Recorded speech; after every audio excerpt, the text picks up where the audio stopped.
ومثل الذين ينفقون أموالهم ابتغاء مرضات الله وتثبيتا من أنفسهم كمثل جنة بربوة أصابه وابل فآتت أكلها ضعفين فإن لم يصبها وابل فطل والله بما تعملون بصير.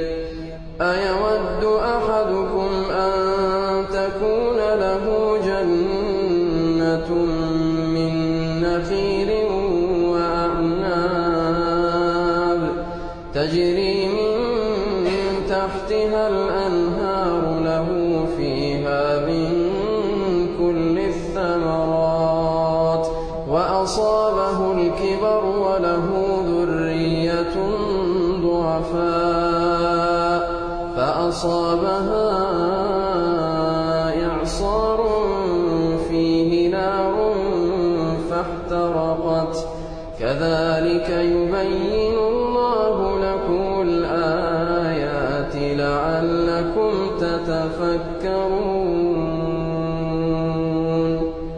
يا أيها الذين آمنوا أنفقوا من طيبات ما كسبتم ومما أخرجنا لكم من الأرض ولا تيمموا الخبيث منه تنفقون ولستم بآخذيه إلا أن تغمضوا فيه واعلموا أن الله غني حميد. الشيطان يعدكم الفقر ويأمركم بالفحشاء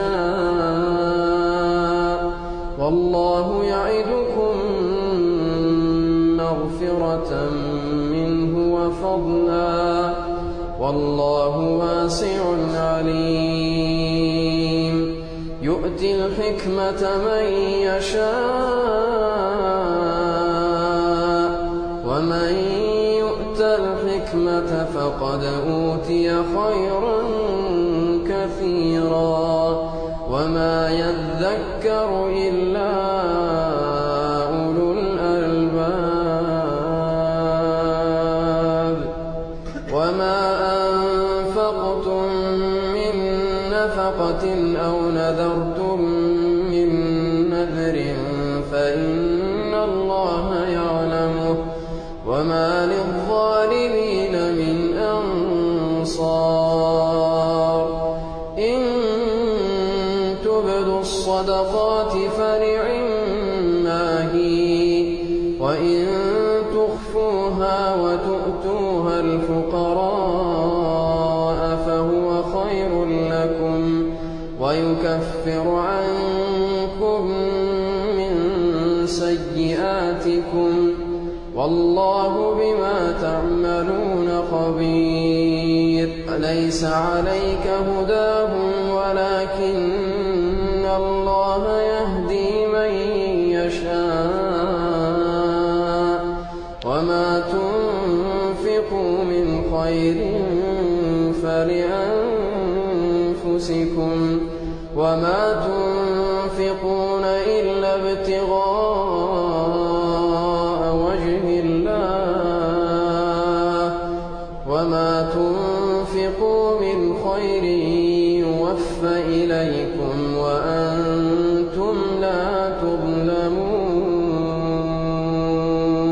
للفقراء الذين أحصروا في سبيل الله لا يستطيعون ضربا في الأرض يحسبهم الجاهل أغنياء من التعفف تعرفهم بسيماهم لا يسألون الناس إلحافا